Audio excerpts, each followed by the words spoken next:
Welcome, everyone, to the Art and Science of Nonprofit Budgeting. We're going to go ahead and get started. A reminder that this meeting is being recorded. I am going to now turn it over to one of our presenters, Jason Friedman.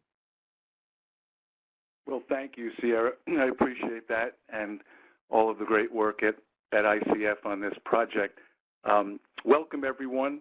My name is Jason Friedman of Friedman Associates, and in a few minutes I'll have the pleasure of introducing you to Amy Szabo, who is our Chief Client Services Officer. But we are peers. We are former CDFI practitioners out in the field like you, and have worked with many of you, and really appreciate the opportunity to dig a little bit deeper into the art and science of nonprofit budgeting. So at this point, I'm trying to move my screen. There we go. All right. So, all righty. So we know that everyone has a different level of experience in this topic. You may be the financial analyst or the financial officer. You may be a program manager. We've designed a webinar today that is really designed to be inclusive, because that's something you're going to hear us use a lot. Inclusive, we think that the budget making process is something that should involve as many staff as possible.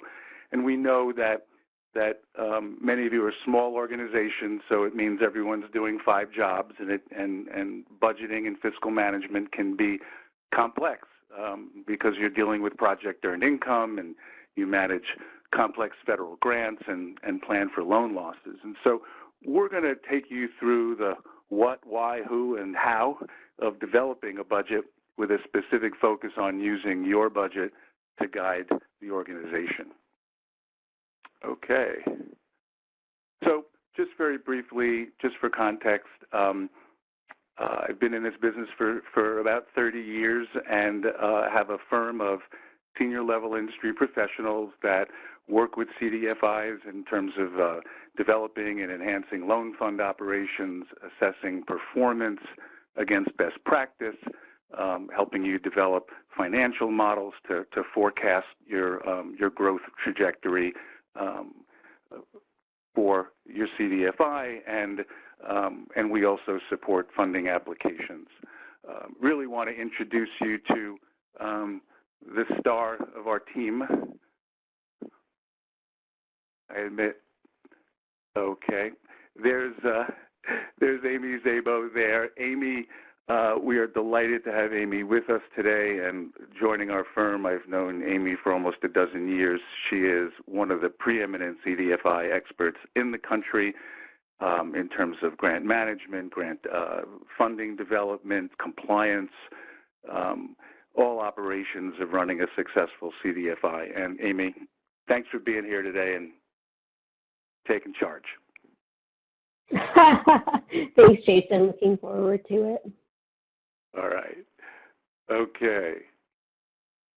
All right. So those of you that have been involved in this learning effort know that we start out with some key learning objectives, right, and make sure that everything we do flows back to that.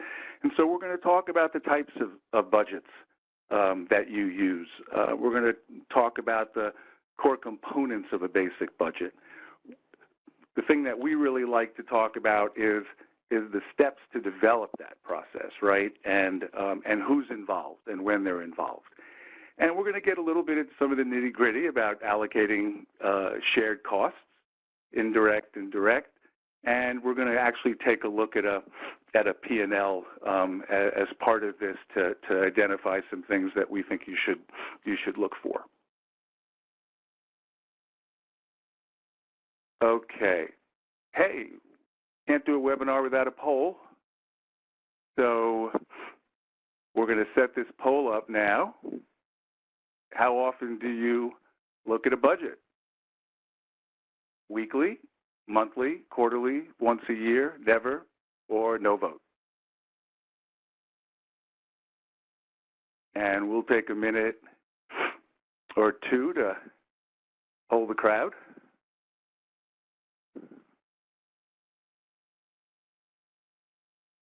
Okay, we've let's reopen it just for just reopening the poll just for another minute. We've got about got a bunch of votes, but just trying to get a sense of where people stand on this. So.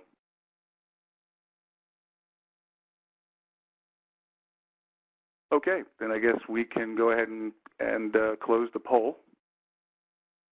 All right, and as you can see that 66% of those that voted are looking at their budgets at least quarterly. A third are looking at it at least weekly. So, okay, that's a good indication of where we are. Okay. Let's talk about how active and engaged you are in the organization's budget process.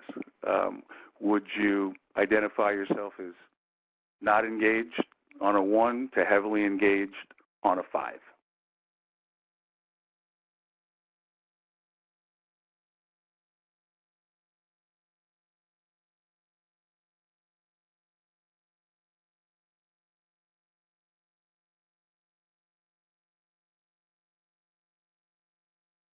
Good. Well, we've still got some votes coming in. We'll take a couple more. Vote often. Get out the vote. Okay. So I think we can close it right here. Similar to the last poll, 66% of folks are heavily engaged, 22% pretty heavily engaged, and 11% not engaged, and that was a sample of the overall group. So, okay, we're going to talk to everybody today, right? Okay.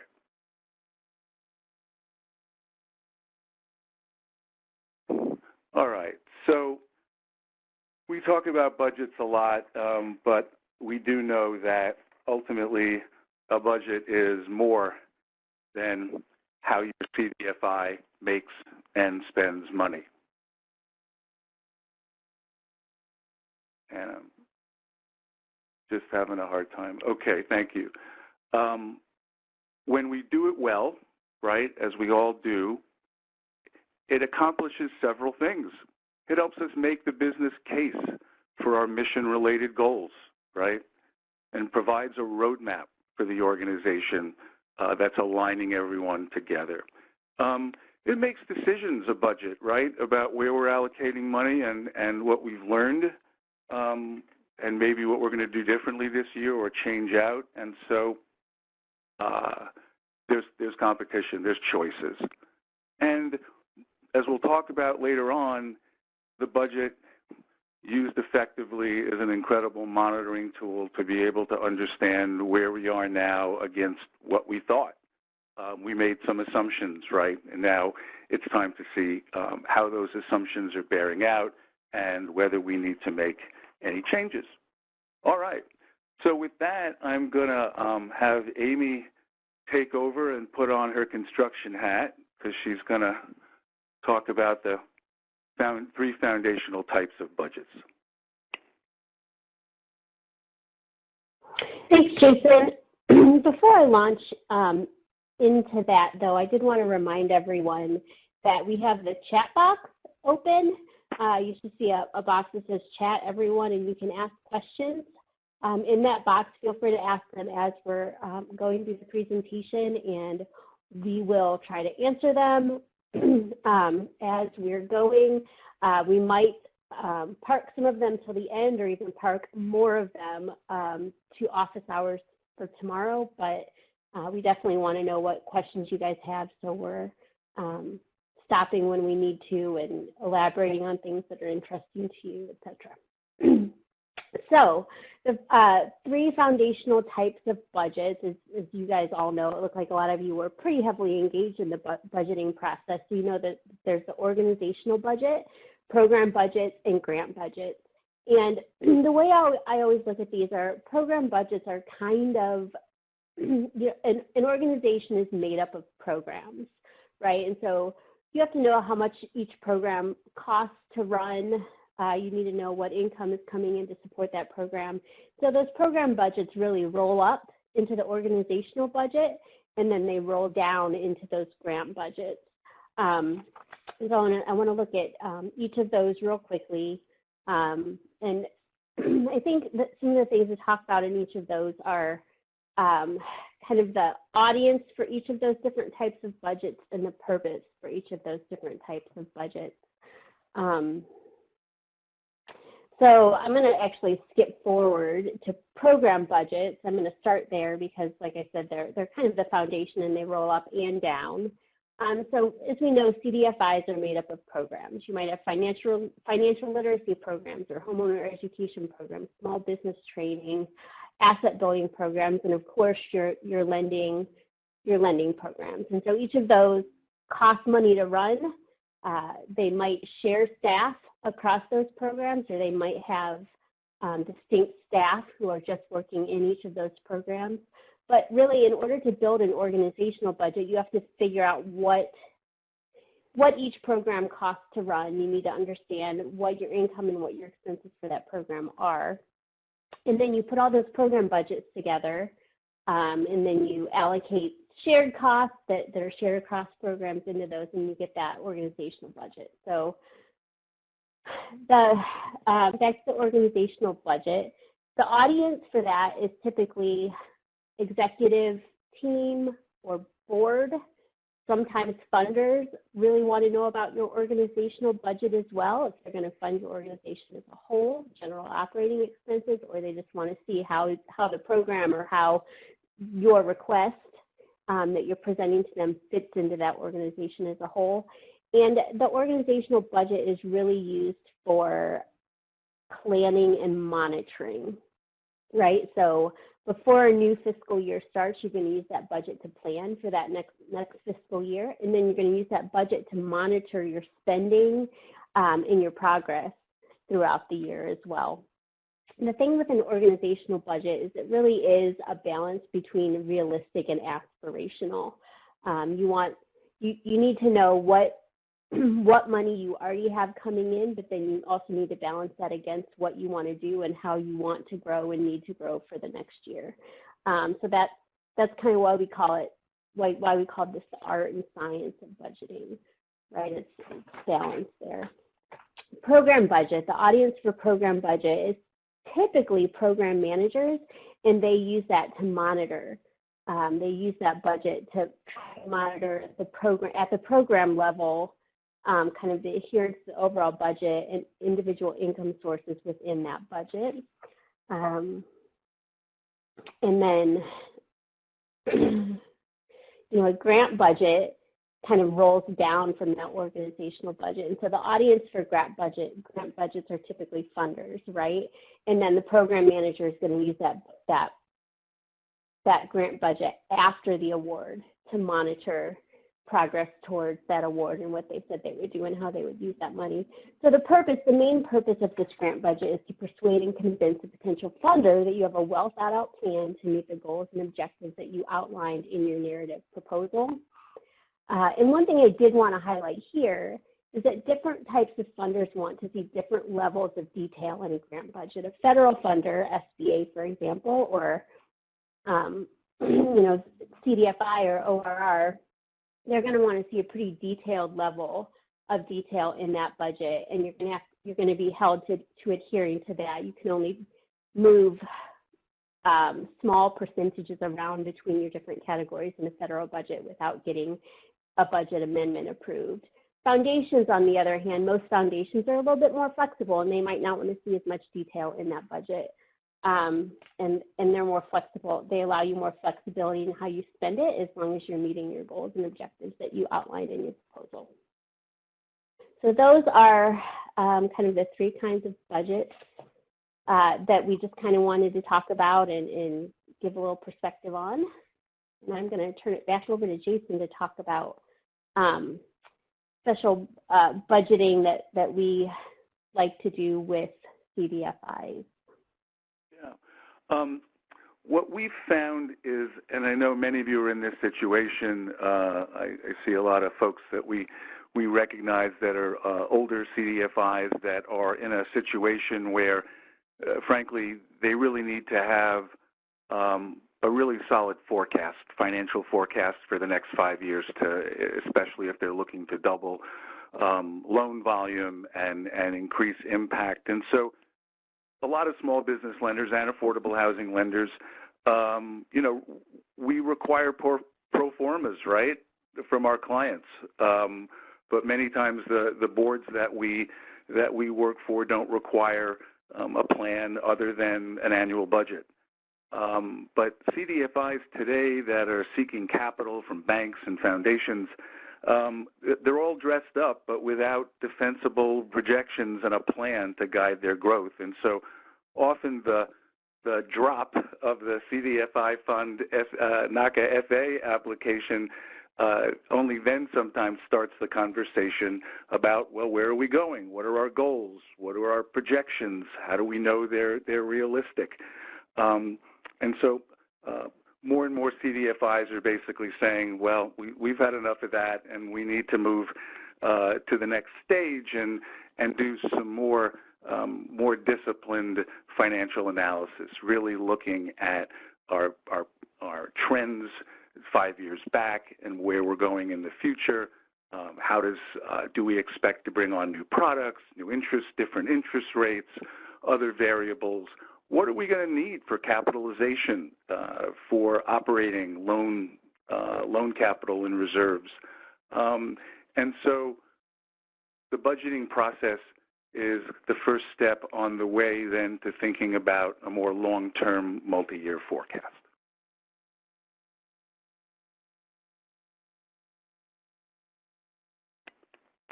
Very just slow on this end to move the slide. Amy, you might have to for me.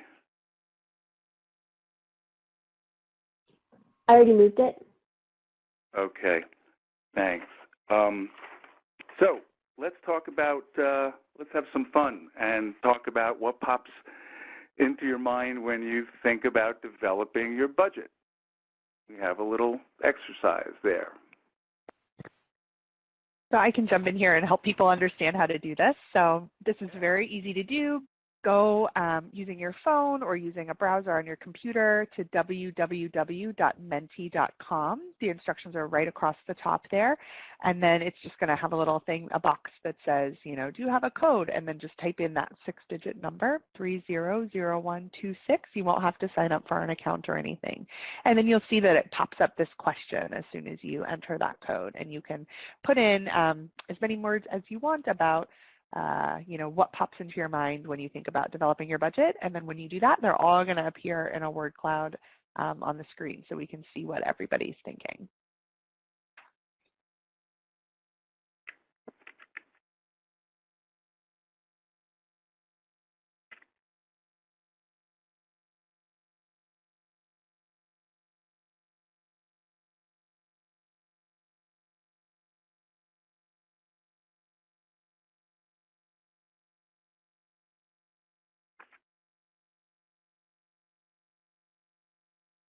We want to have some fun with this.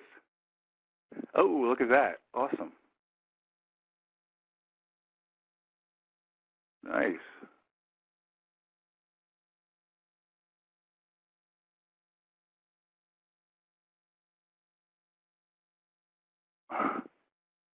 Excellent. I like artistic. Exactly. These are all great answers. Anything else? This is fun, right? You could. Let's try something else. Yeah. Okay. So, here we go. Hopeful. That's great.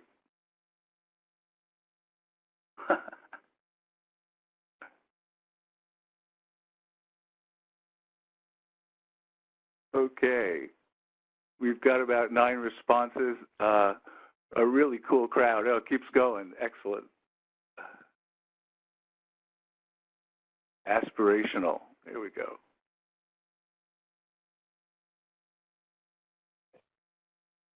Okay. I like how there are some positive and not as positive Yeah. responses in here. We get it. We get it. You're living this. Okay. Well, oh, we got one more. Wow. All right.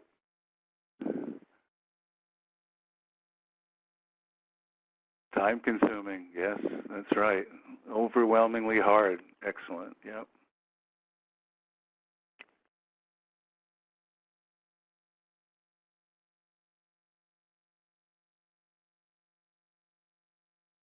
Okay. I think that's good. We've captured a large part of the crowd. That was fun. Thank you all. Very candid and sense of humor. Okay. So I want to talk about a common value that I think that, pardon me, a common value that we all share, which is inclusiveness, right? For our clients, for our community, and for the organization. And we take those values and as much as possible, right, we incorporate those into how we run our organizations, how we relate to each other, how we relate to our clients and our stakeholders. And the budget process should be no different because everybody in some way is affected by what's in that spreadsheet, right? And so lots of times we've seen a process where it may be the ED and the finance director and maybe a board member and the program folks are not really clear about their budget. And we see organizations that have a whole process in place where they sit down with all staff, explain the process for the coming year, explain the priorities and the goals behind them, and involve the program team in helping to design and shape that budget because, right, they're running it, they're leading it, they should know where the resources are allocated and also be able to, as we'll talk about in the monitoring process, to be able to reflect on a quarterly basis or sometimes even a monthly basis in terms of, you know, were our original expectations, are they bearing out, you know, and if there have been changes, then what have we learned and how do we readjust? And so at the same time, when I was leading a group, I knew that, you know, that was not the skill set of certain folks, that was not their job, and it can be intimidating. And so we felt it was really important every year just to do kind of a budget 101 and get everyone in that exercise, whether it's something they're going to continue to work with, at least now they understand the process and feel empowered. Can you click the next slide for me? Okay, great. What I'd like to do now, and I know these are a lot of boxes in front of you, but process is important, right? If we know the steps, we know where we're headed. We're not always sure of the outcome, but everyone's on the same page. And so you can see these 11 steps to developing an organizational budget. So who's involved in the process? Well, you know, typically we find that steps 1 through 8, you know, most of the time involve senior management and program managers. And once a draft is developed, the budgets will be reviewed by the board and the board budget and finance committee.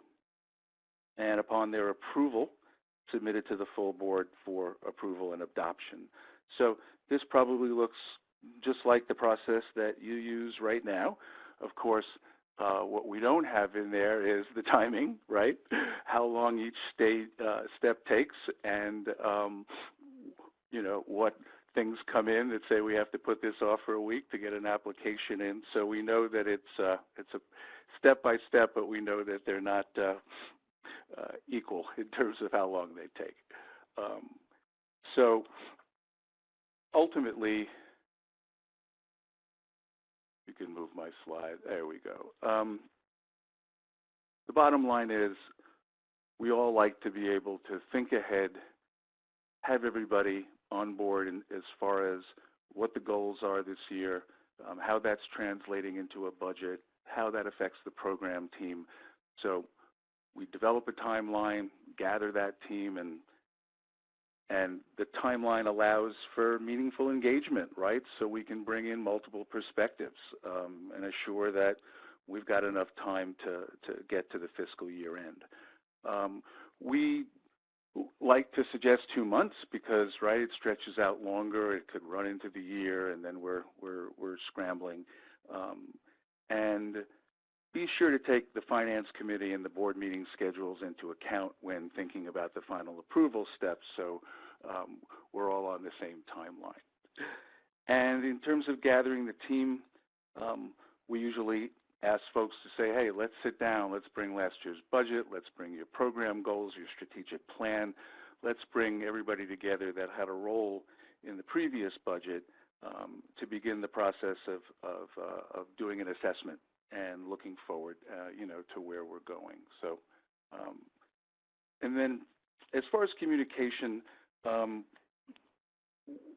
sometimes we make the assumption that we're all in the same shop and, emails are getting out and conversations are happening, but we see just remarkable kind of changes that occur when everyone's on board, when there's in staff meetings to explain how the process is laying out and where we are with the timeline, and making sure that those 11 steps are followed. So. And then look back and look ahead, right? We talked about trying to forecast as best as possible. Okay, now, I just want to take another second just to reflect, just to talk about the group process. Oftentimes we're so busy, we're moving from one year to another, one program to the other, that we don't have an opportunity to reflect on our successes and our shortcomings, right, programmatic and financial, and document what we know, document what we learned.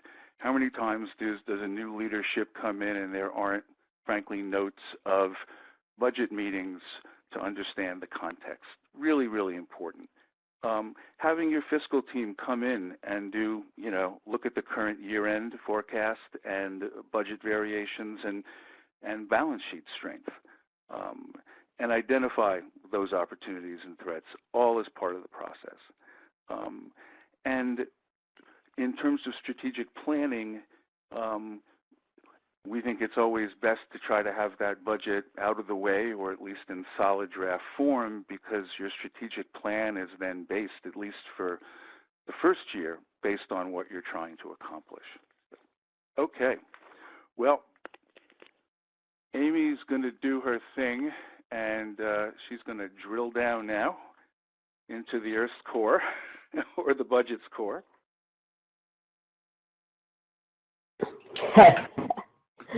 Wouldn't that be nice?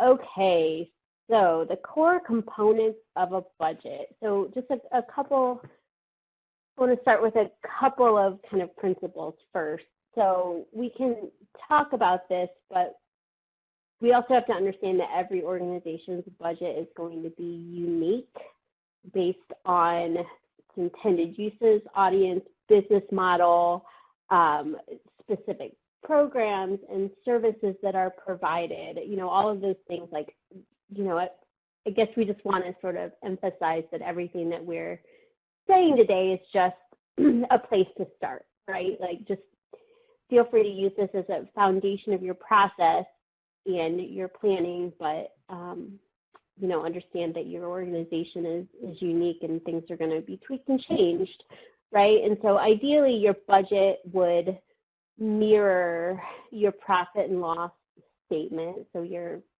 monthly or quarterly financial statement that you run from your accounting system, although the full budget often will provide line item detail more in line with a functional expense statement.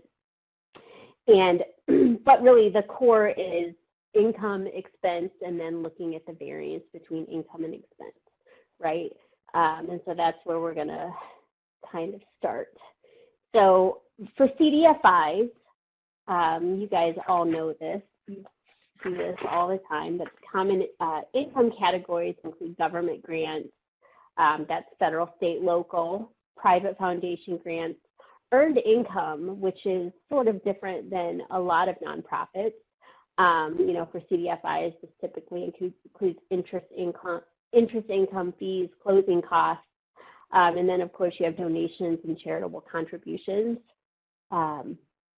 Common expenses, personnel, fringe, travel, equipment, supplies, contractual, consultants, and other. And of course, anyone who's ever written a federal grant knows that those are the categories that federal grants always look at. So since economic community development industry is often driven by government grants, we always like to use this as a place to start, a way to think about your expenses. And then the variance is the difference between the income and expense, net income, surplus or deficit, profit and loss. I mean, the variance is your bottom line. Are you making, is your income at least equal to your expense? 1 year over 3 years, when we start getting into CDFI applications, they want to look at, net income is something that we definitely look at. And so, what is the trend? What is the individual year-on-year net income, and then what is the trend over multiple years when we're thinking about that? Okay, so we build a budget by estimating expenses, forecasting income, and then as you're doing that, you want to document all your assumptions. So to estimate expenses, you're going to review your start by reviewing your compensation structure, staff time deployment against deployment goals and priorities. You want to think about your current staff, and you also want to look at staffing needs. Do you need to hire more people for the next year? Did you have too many people last year? Maybe you need to cut back, based on your income or your funding. Don't forget to think about raises and cost of living and merit raises for that next year. As you're estimating expenses, you want to make sure that you know what your fringe benefit rate is. Has your insurance, has your cost of health insurance gone up? Are your state unemployment taxes, are those rates changing? You want to make sure that your fringe rate is up to date and applied equally across all of your personnel. The next thing you want to do is calculate your known steady program expenses for the coming year. That includes program-related supplies and equipment, travel, consultants, professional development, based on your current programming and how you're planning on growing your programming. What do those expenses look like over the next year? And I mean, the easiest way to do that is to apply a across the board, across the board raise on all of the categories from the previous year. But you really want to drill down into that and look at your programs. How many students are you planning on teaching financial literacy to the next year, and what is the financial literacy workbook cost, or what do we know about cost per student to provide those services? And so you really want to, again, connect that with your program goals for the upcoming year. And then you want to conduct research on support schedules on areas of new or unknown costs. And that is things like how are we going to increase client enrollment if our loan deployment, if we want to increase loan deployment, what does that look like, and what does that mean for our budget specifically? Okay, so that's estimating expenses. Forecasting income. Again, you start out calculating known steady income for the coming year. What grants do you already have committed, signed contracts for? What is your anticipated interest income, based on current loans that are already deployed in your amortization schedule for those loans? What are steady fees? We know we will serve at least X students, or we know we'll get at least X in closing costs from loans. And then what's your baseline for donations and contributions? So once you kind of look at those steadier known income streams for the next year, you want to look at, you want to conduct deeper research and analysis on new or unsure income. So what are some potential grants, or what are grants that we're planning on applying for, and what's the likelihood that we will get those grants funded? And this is where the aspirational comes in, right? And so some of this is aspirational, but it's also setting a goal for your team, for your development team, and for your executive staff, for your program teams. You know, we want to get X more students, which will result in Y additional income. We want to make X additional loans, which will result in Y additional interest income. We want to apply for X additional grants, which will result in Y additional income for programs. Do we have any fundraising campaigns coming up, whether that's an annual campaign or a capital campaign for something specific?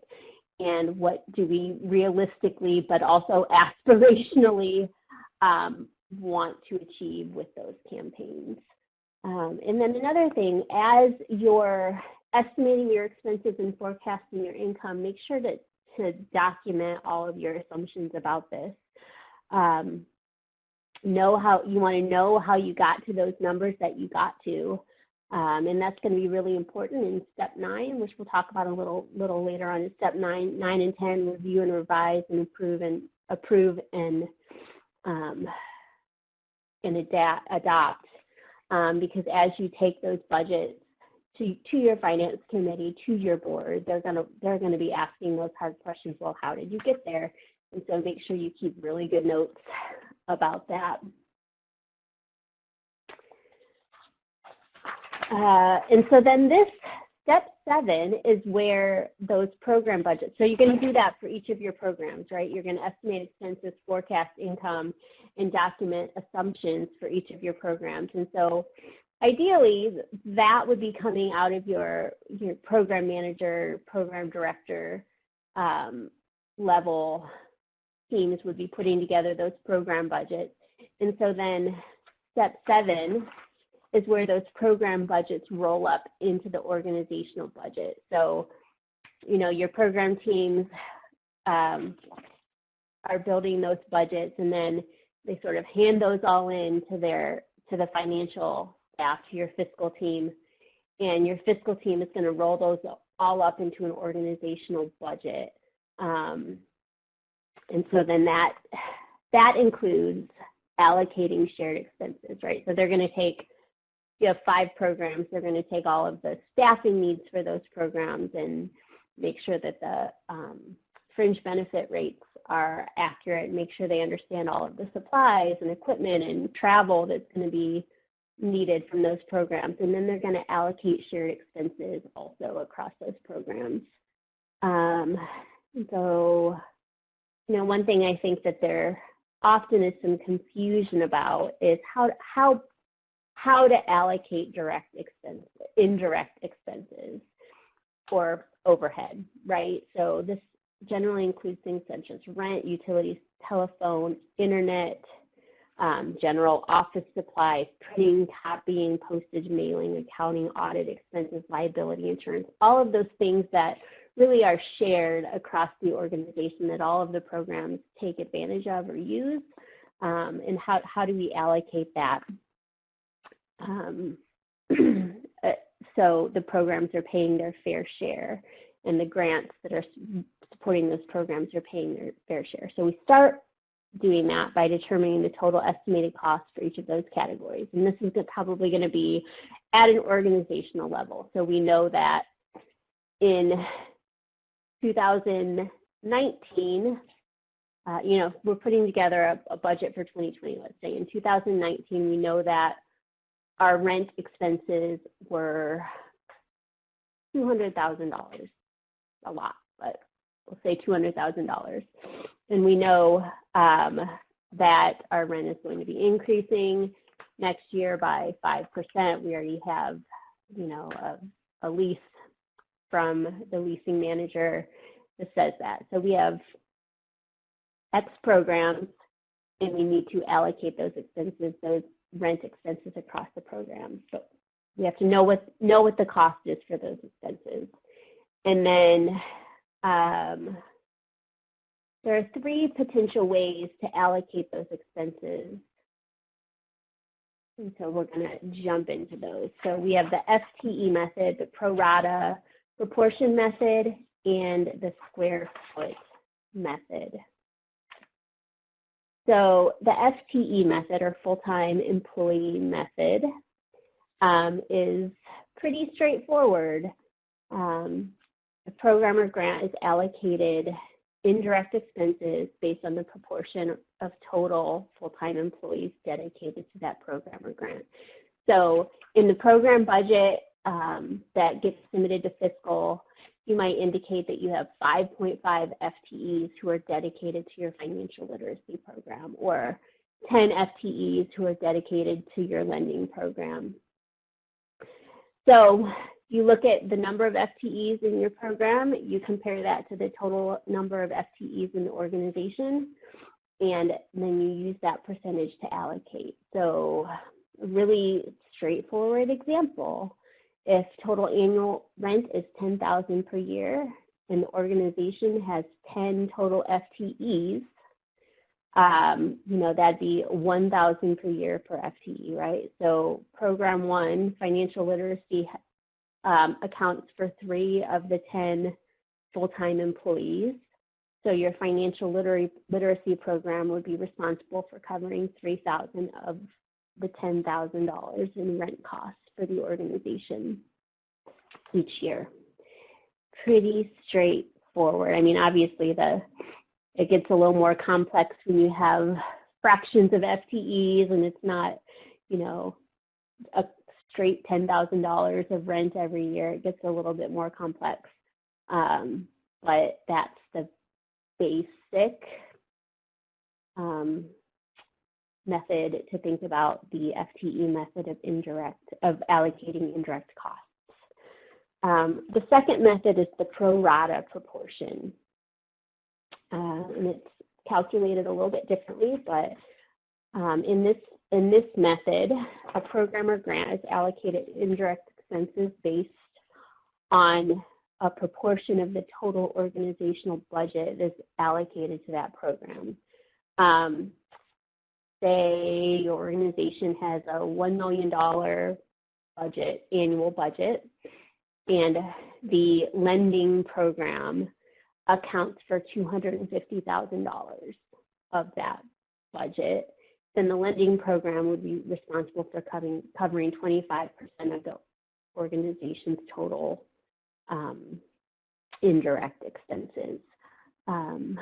And this can also roll down directly to the grant level. All of these can roll down directly to the grant budget level as well. So if you are requesting a $10,000 grant and so under the FTE method, if you're requesting a $10,000 grant and your organizational, well, let's think pro rata proportion. You're requesting a $10,000 grant and your organization is has a $1 million budget. The total indirect expenses, I don't do math in my head.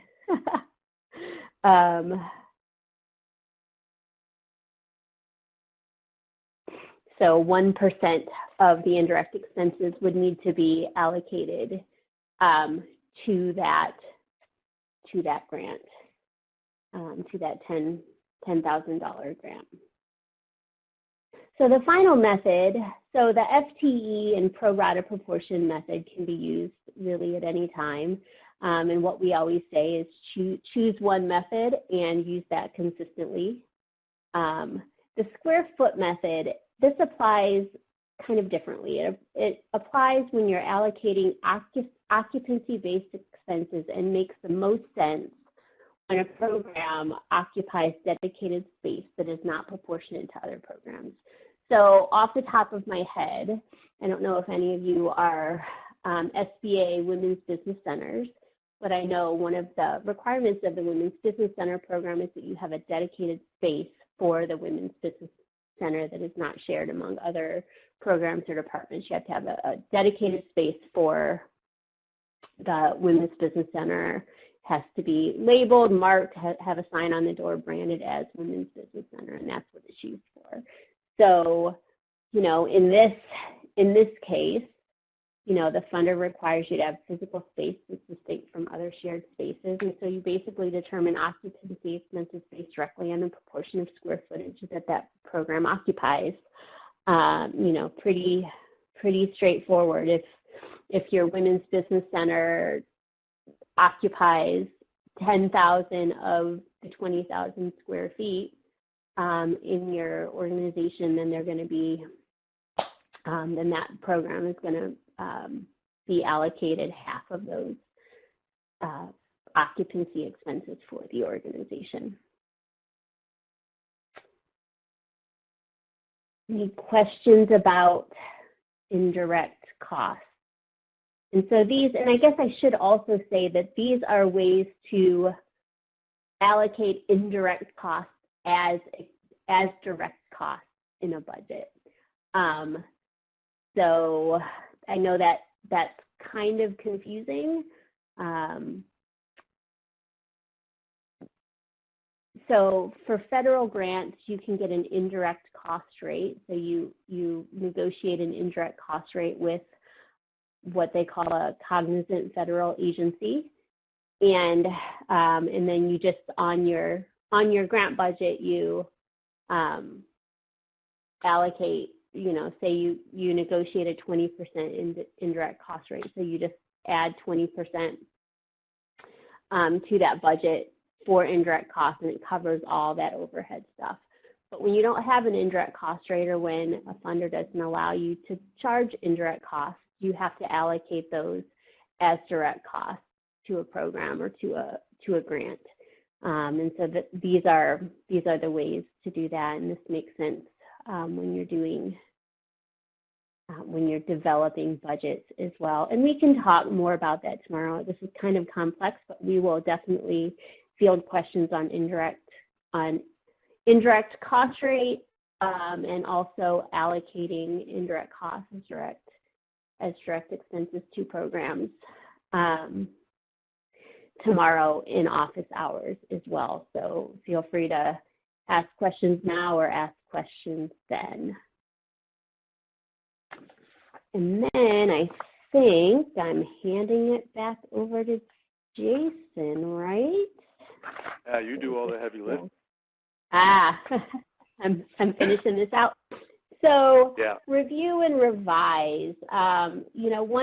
Once program teams put together their budget, hand them up to fiscal, there's probably going to be a little bit of back and forth, a little bit of negotiation. Program budgets are going to be aspirational. We want to do this, this, and this next year. Might be in line with our strategic plan, but as we know, there's only, fiscal's job is to rein the aspirations in and make sure that they're realistic, right? And so there's probably going to be some negotiations back and forth with program staff and fiscal and executive staff. And then once all of those, once there's a organizational budget that's comprised of the program budgets that staff are happy with, it's going to go to this is the time that your board fiscal committee or finance committee is going to take a look at it as well. And there's probably going to be some more negotiation that happens then. They're going to ask you a lot of questions. They're going to review it. They're going to make recommendations. They're going to want to know what your assumptions are and how you got to that point. And they're going to want to know how it fits in with your strategic plan and goals. They're going to want to know how you're going to make up the difference between the income you have and the expenses that you're projecting. And they're probably also going to see things that you might have overlooked as you were putting together that budget. So There's probably going to be a little bit of back and forth with the Finance Committee as well.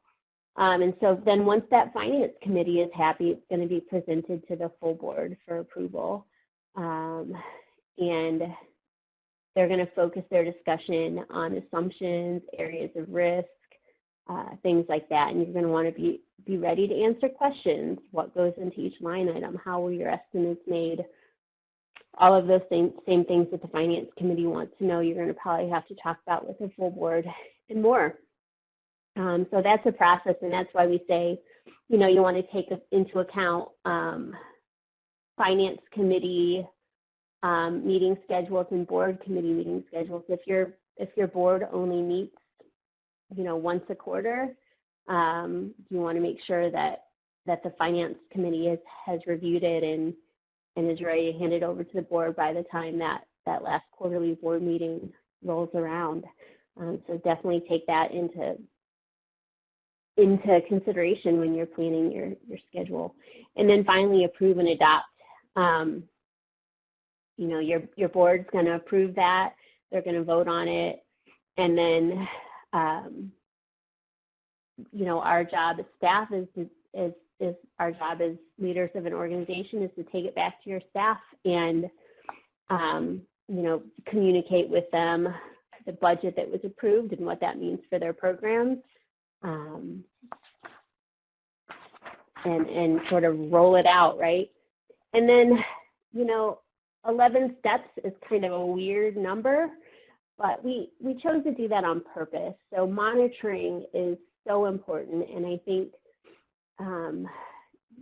we often put a lot of time and effort into putting a budget together because we have to, but if we don't monitor that budget and use it for planning and decision making throughout the year, we're doing a disservice, right? So schedule a monthly or quarterly budget meeting with senior staff, program managers. Make sure that budget budget and spending is being updated on a regular schedule and rolling back down to the program manager so they can use it to monitor.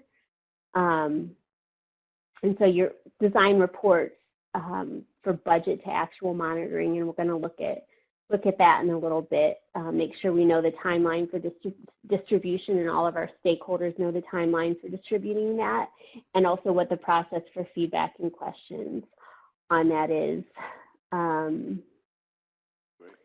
And really, timeliness is important.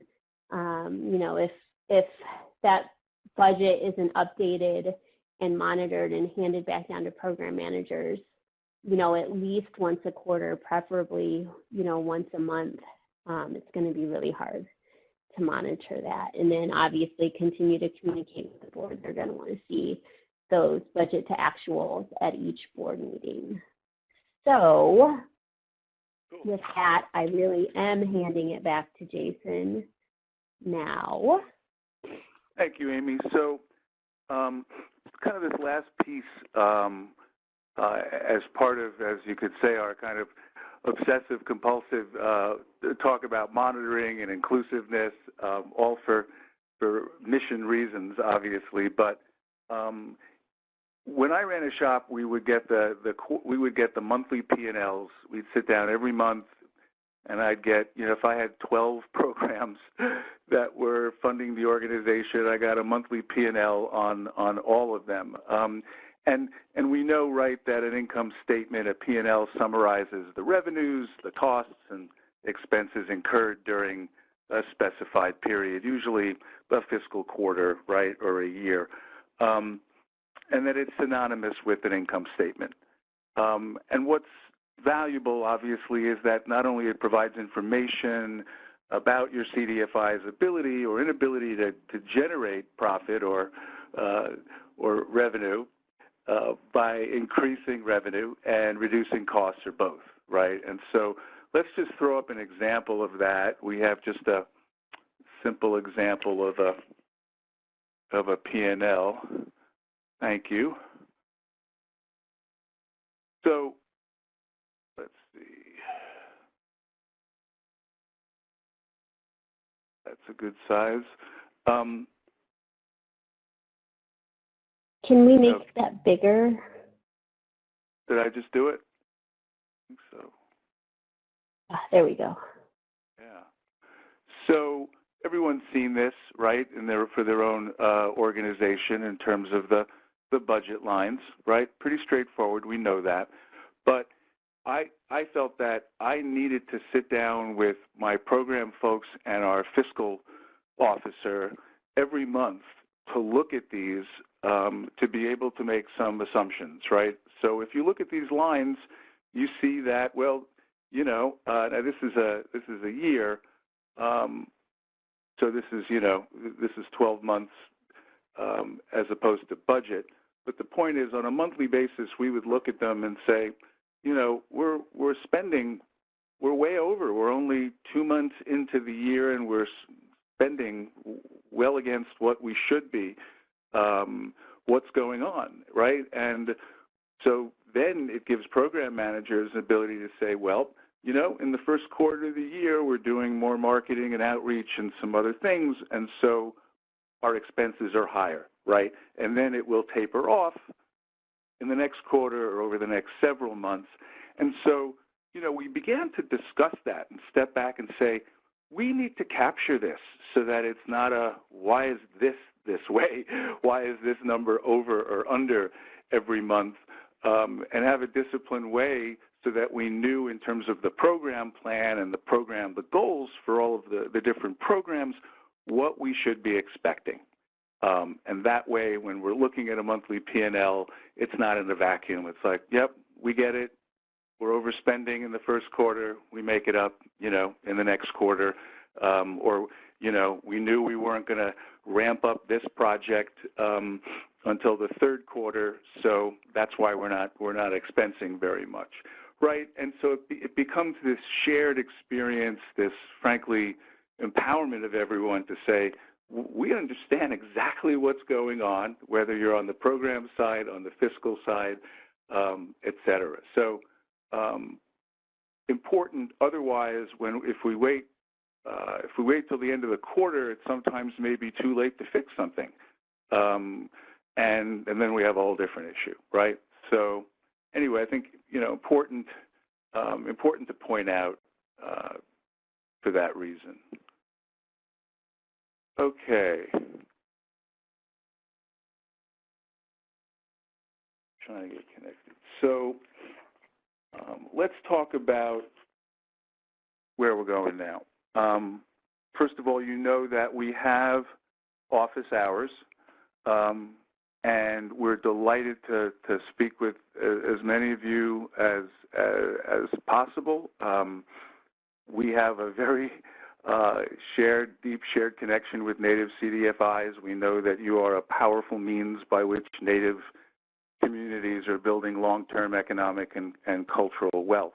And we also appreciate the challenges that you're going through in trying to build organizations that are sustainable and have community impact. So on this particular piece, on the developing budgets, managing budgets, we're very happy to speak with you.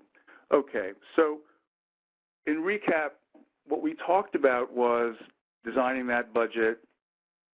Remember the 11 steps? Sure, there's a 12th step.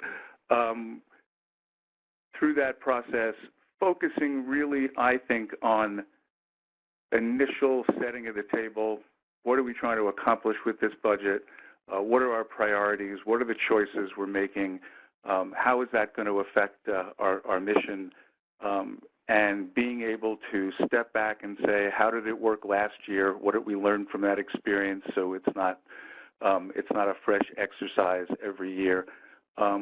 As Amy laid out very articulately, having standard policies and procedures and SOPs about how we do everything that relates to bringing a dollar in, managing that dollar, expensing it, and meeting our outcomes. And being able to use that budget tool as a living document, as a process, not a static item. So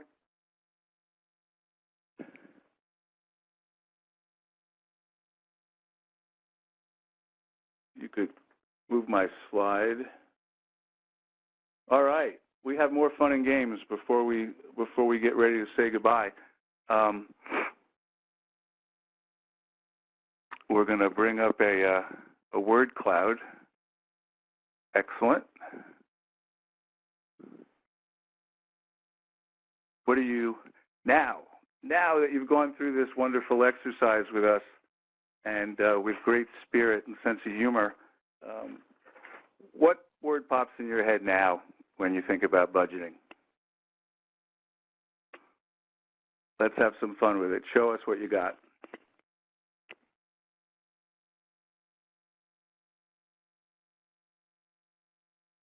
We're going to do that www.menti.com and use the code again.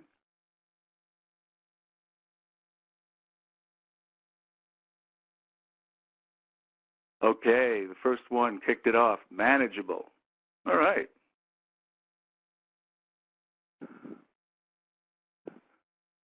I also see numbers and balance in the chat box. Aha. Excellent. We have a social media guru in the audience as well. Oh, here we go. Yuck again. Fantastic. Yuck again. Okay, we won't take it personally. We heard report. We got reports and grants coming in on the chat. Tool.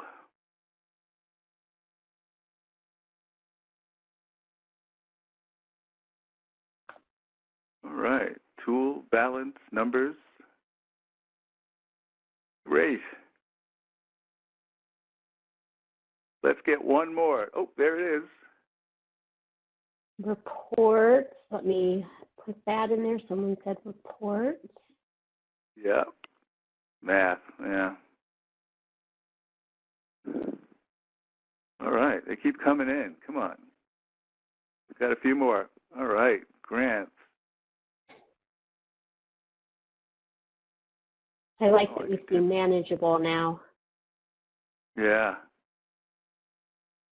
Oh, we could do this all day. This is fun. Okay. Looks like statistics, someone said. Oh, statistics, yes. Yes, Deanna's giving us a whole bunch. This is great. We have to talk to her.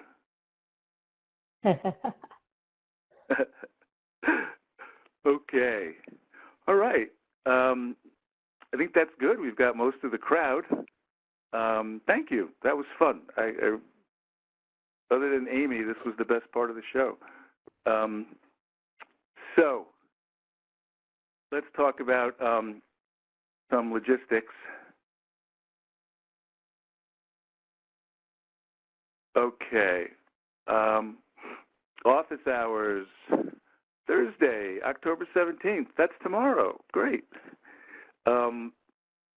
You'll get a registration reminder, and then we will follow up with you. And really looking forward to it. I hope that many of you are coming to the OFN conference. Not too far down the road. We get to meet you then. I want to thank Amy Szabo, our Director of Client Services, for working to put this together and leading the charge after too many years of putting together budgets and making sure folks read them and use them. Thank you, Amy. Of course. Right, and Sabrina, Sierra, excuse me, anything else we need to cover right now?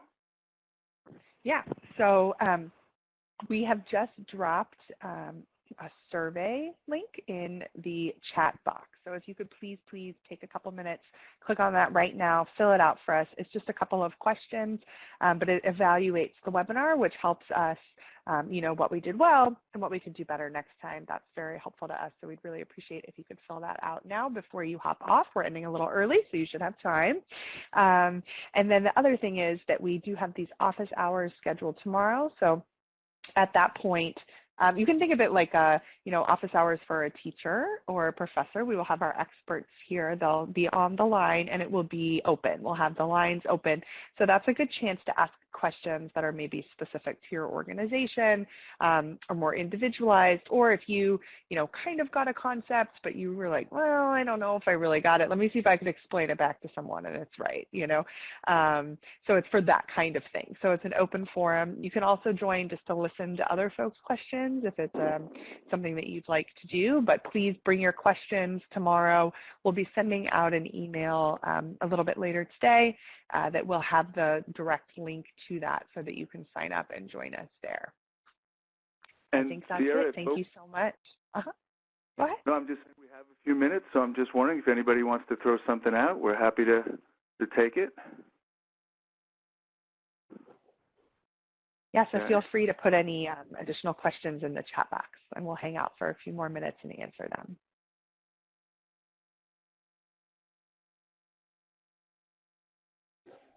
Oh, looks like we're going to get one, Diana.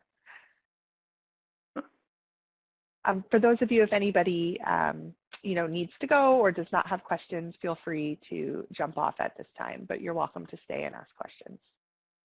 Oh, yes, we'll be sending the PowerPoint out as well. Yeah, so in the email that we send out that we'll have the link to the office hours registration tomorrow, that's happening tomorrow. We'll also have a link to the PowerPoint presentation so that you can have that. Terrific.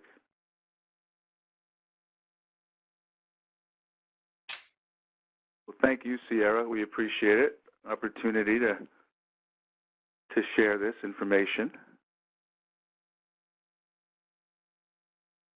All right, doesn't look like any other questions right now, so think about it. Join us for office hours tomorrow if something comes up, and thank you so much for joining us today.